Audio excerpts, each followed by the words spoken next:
The Los Angeles Lakers' relentless pursuit of an impactful center for the upcoming season continues, and a name consistently surfacing in discussions is Walker Kessler to the Utah Jazz.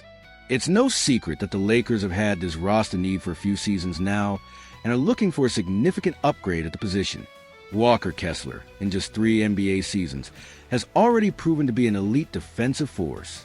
He finished last season second in the league in blocks per game, with an impressive 2.4 and fifth in rebounds with 12.2 per game. These numbers alone indicate the impact he could have in the Lakers' paint, and the rumors surrounding a potential trade for Kessler are heating up again as the offseason approaches. According to Sarah Todd of the Deseret News, the Utah Jazz could be a very active team in trades this summer, and these discussions might indeed involve the young center who has been a Lakers target in the past. Todd reported the following. Multiple league sources have indicated they believe the Jazz will be active in the coming weeks. Many expect the Jazz to be willing to listen to offers that include 2025 draft picks as well as players on the Jazz's current roster.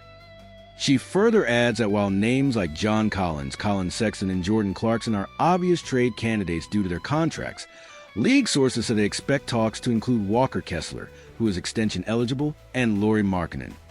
This information is crucial. It suggests that Kessler isn't a player the Jazz are desperately trying to trade, but rather that they would be willing to listen to interesting proposals.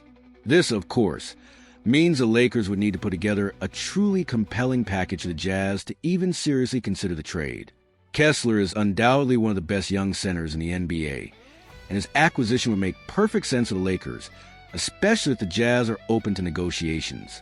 It's worth remembering that the Lakers and Jazz have made trades in the recent past, and this relationship could facilitate new conversations. But what would the Lakers' offer look like? It would likely have to include promising rookie Dalton Connect, the 2031 first-round pick, future pick swaps, and potentially even an adjustment to protections on the 2027 first-round pick the Lakers already owe the Jazz. Whether that would be enough is hard to say, but certainly warrant a phone call, considering the perfect fit Kessler will be alongside Luka Doncic and the defensive impact he would bring to the team. Another target on the radar, Steven Adams. While Kessler represents a high-caliber trade option, another name emerging as a potential target for the Lakers, this time in free agency, is veteran Steven Adams. Adams is coming off a recovery year with the Houston Rockets and is expected to attract interest from several teams this summer, including the Lakers. However, there's a considerable obstacle. The Rockets don't seem willing to lose him. A recent report highlighted that closing a new deal to keep Adams is arguably the Rockets' top priority this offseason. The team believes he wants to stay in Houston and will continue to talk with his representatives about a potential contract extension. This could make Adams a more complicated target than one might think. So, Lakers fans, what do you think? Should the front office go all out to try and bring in Walker Kessler, even if the price is steep? Or would Steven Adams, despite the Rockets' strong interest in retaining him, be a more viable option? Let us know your opinions in the comments below. The Los Angeles Lakers offseason is shaping up to be a busy one, with the center position being a clear priority. Several names have already been floated as potential targets through trades or free agency, and we're not even officially in the offseason yet. One intriguing name that keeps popping up is Dallas Mavericks center Daniel Gafford. A deal for Gafford could, on paper, make a lot of sense for both sides. The Mavericks have other big men on their roster, potentially making Gafford expendable. Crucially, the Lakers know firsthand that Gafford could be effective playing alongside Luka Doncic from their time together in Dallas. However, the optics and potential reluctance of the Mavericks to trade with the Lakers again so soon after the blockbuster Luka deal could complicate things. On a recent episode of Buha's Block, the Athletic's Jovan Buha reported that the Lakers would likely have to overpay to acquire the Mavericks' big man. Buha stated, "My read is they would likely have to overpay.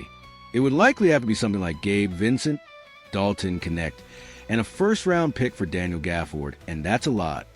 On one hand, it's understandable why the Mavericks might demand a premium from the Lakers. They face significant criticism not just for trading Doncic, but also for perceived lack of return. So, Dallas might try to recoup some of that perceived value by asking for extra assets in a Gafford deal. The big question for the Lakers is how much they're willing to give up. Acquiring a starting caliber center is clearly a need, but the Lakers must be strategic with their assets. Gafford fits the type of center the team needs, an athletic, rim-running big. But he's far from a star. The Lakers simply can't afford to put together a star-level trade package for a role player, no matter how good the fit. If the Mavericks indeed push for an overpay, it could force Los Angeles to look elsewhere to solve their center conundrum this summer. Another potential target, Walker Kessler. Speaking of looking elsewhere, another potential target for the Lakers this summer is Utah Jazz center Walker Kessler, a player the team has reportedly had their eye on for some time. And with a new front office regime in Utah, Kessler might just become available this offseason. A recent report noted that many around the league expect the Jazz to be active in trading some players this summer. While the most likely candidates are some of their veterans on expiring contracts, the report also suggested that the team is expected to listen to offers from teams interested in trading for Kessler. This doesn't mean he's definitely on the block, but it does open a door for a team like the Lakers to make a compelling offer. So, Lakers Nation, what are your thoughts? Is Daniel Gafford worth a potential overpay, given his fit with Luka? Or should the Lakers focus their attention on a player like Walker Kessler if he becomes available?